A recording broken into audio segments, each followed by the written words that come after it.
NYU trustees, Board Chair Chesler, President Mills, and Provost DePico, I thank you for this honorary degree and these robes.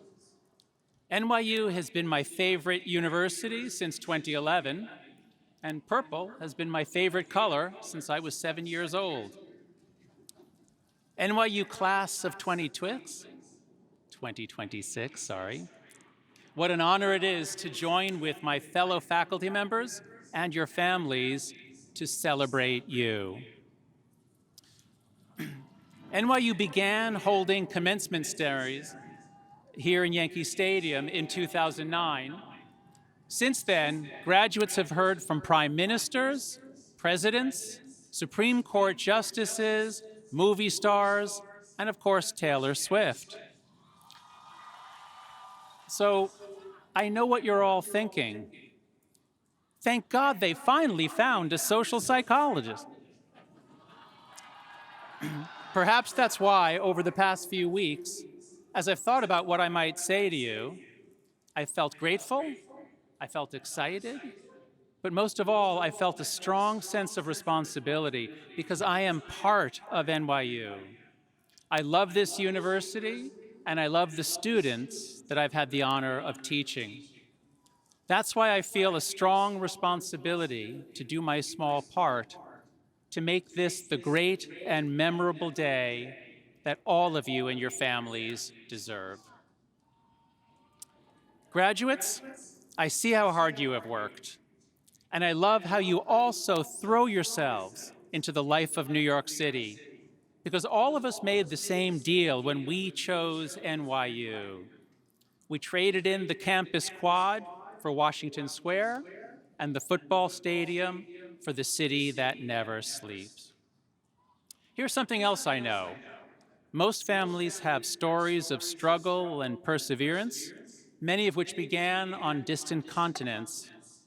But all of our family stories converge here today in Yankee Stadium with a loved one graduating from New York University, the world's greatest global university.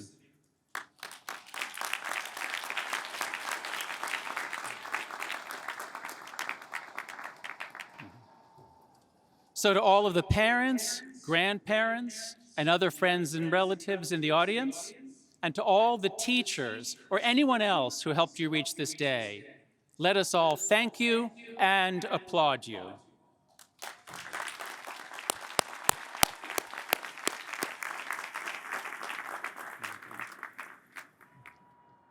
So as I sat down to write this address, I thought back to my own commencement in May of 1985. I remember the mix of emotions I felt as I sat with my fellow graduates in our caps and gowns.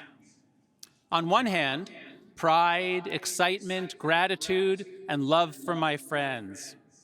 On the other, the sadness of knowing that an amazing chapter of my life was ending and the fear of not knowing what would come next. Our commencement speaker that day was a former Massachusetts congressman who said that in 20 years, we would not remember anything from his speech. But he was wrong, because I distinctly remember that he said we would not remember anything from his speech.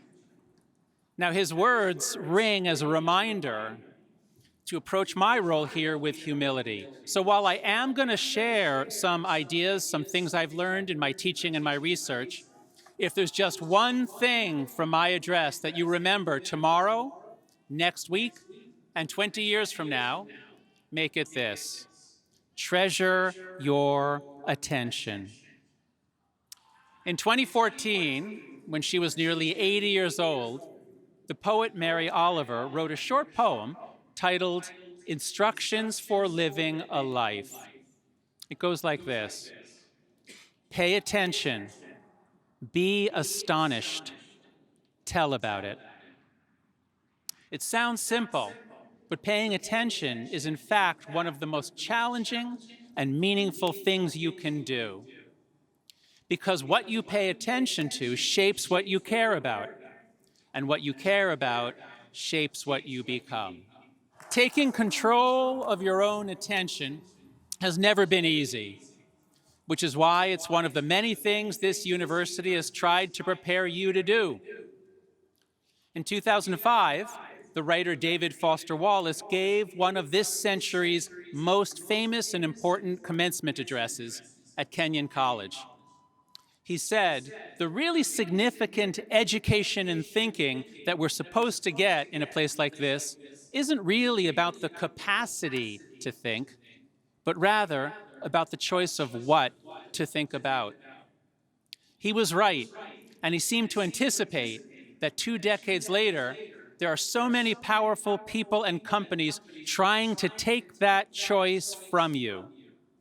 They compete with each other to capture your attention. Now think about that phrase.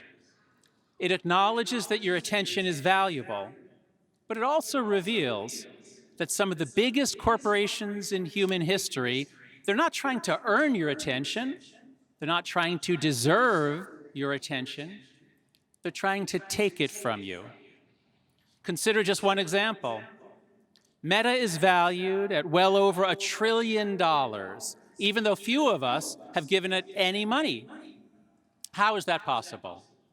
Because it invented a business model that extracts attention from nearly half of all human beings on the planet, and it sells it to advertisers.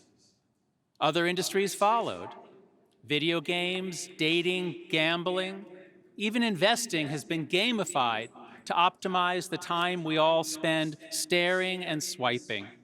We've all had the experience of picking up our phone, maybe for a good reason, only to find ourselves an hour later scrolling mindlessly. That's not an accident. That's our phones and apps doing what they were designed to do. So let me tell you what I have learned from my research and my teaching about how to resist and how to reclaim your attention. I've taught a course at Stern now for 12 years called Flourishing. One day, on day 1 of the course, I asked students to do something simple. Just turn off nearly all of the notifications on your phone. Do you get an alert every time an email comes in? A lot of students do, so turn that off. Do you get breaking news alerts? Turn those off. A week later, I asked them, did you miss anything really important?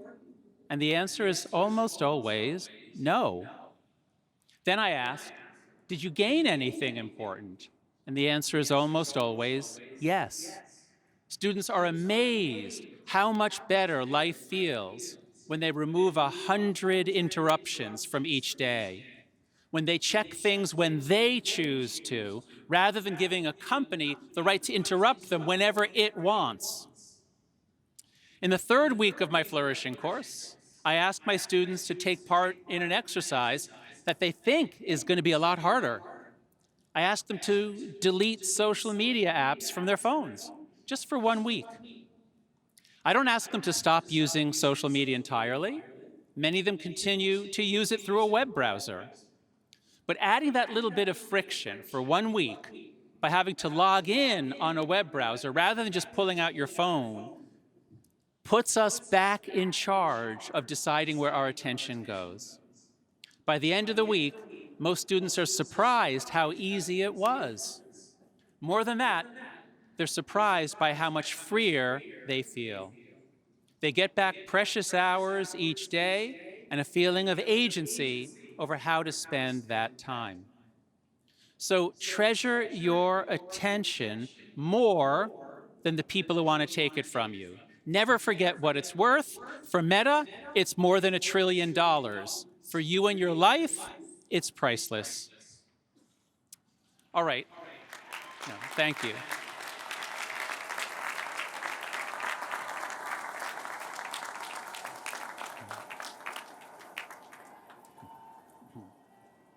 So once you're in control of your attention, you can start to ask yourself one of life's most exciting questions, which is, what do I want to do? Of course, the answer to this question is going to be different for each of you. But looked at in another way, the answer may be the same for all of you. What should you do? You should do hard things. This is among the most universal pieces of advice from our ancestors. In the words of two great philosophers, Friedrich Nietzsche and Kelly Clarkson, what doesn't kill you makes you stronger. The psychological foundation of this great truth is that humans, and especially young people, are not fragile. They are anti-fragile, to use a term coined by NYU professor Nassim Taleb. Fragile things break when they get knocked over or challenged, so we need to protect them vigilantly. But anti-fragile things grow stronger, so we need to expose them to challenge diligently. So how should you live these next postgraduate years, these years of transition? By repeatedly turning your attention toward doing hard things. Throw yourself into your next job or academic program or whatever your next adventure is. Take chances. Say yes to anything that will expand your capabilities. And I'm not just talking about your career. Devote your precious attention to taking chances in relationships too. You've heard it said that 'tis better to have loved and lost than never to have loved at all. That line becomes even more resonant once you understand that your heart is anti-fragile too.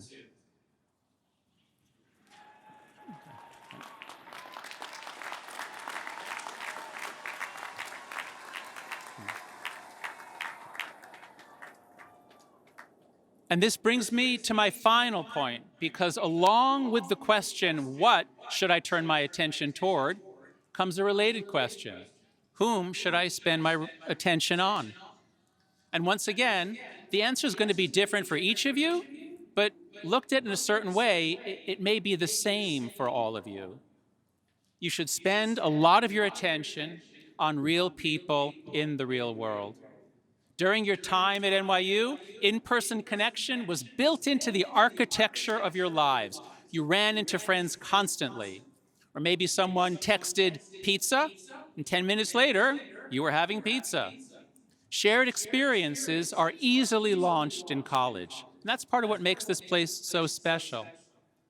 But today, one of the most common experiences of adulthood, especially in ambitious cities, among high-achieving people, is a strange kind of loneliness. You can be messaging people all day. You can see everyone's lives unfold in real time. And yet, despite all this so-called connection, you may find yourself feeling increasingly alone. Friendship now requires much more intentionality than it once did. So my advice, as you think about what does and doesn't deserve your attention, is reach out to others even when it feels awkward. Call someone you love just to say hi. Invite someone to dinner and say yes when someone invites you. Be the one who makes things happen in the real world, and others will be grateful to you. Think about your most memorable moments from your time at NYU. I'm willing to bet that almost none of them happened on a screen. Most of them probably happened while you were spending time with other people who made you laugh or helped you grow. Keep making those moments happen. And I'm so excited to say that in just a few minutes, Jacob Collier will give us all such a collective moment, one that you'll remember long after you forget what I have said.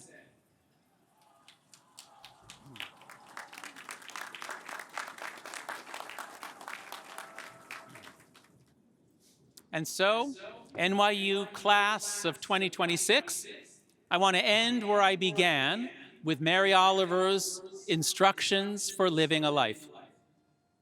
Pay attention. Be astonished. Tell about it. I cannot predict what your future will hold, but I can tell you this.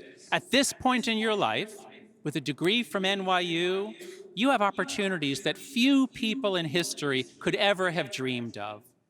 You have the opportunity to become the best, fullest, and truest version of yourself. Here's something else I can tell you. The world needs you to seize that opportunity with everything you've got. It won't be easy. You'll face the universal challenges encountered by all the generations who came before you, and you'll face the unique challenges that have arisen for your generation. But if you treasure your attention and then use it to do hard things in real life with other people, then, and trust me on this as a social psychologist, your life is going to be amazing. And the world is going to be a far better place because you're in it. Congratulations, NYU class of 2026. May you all flourish. Thank you.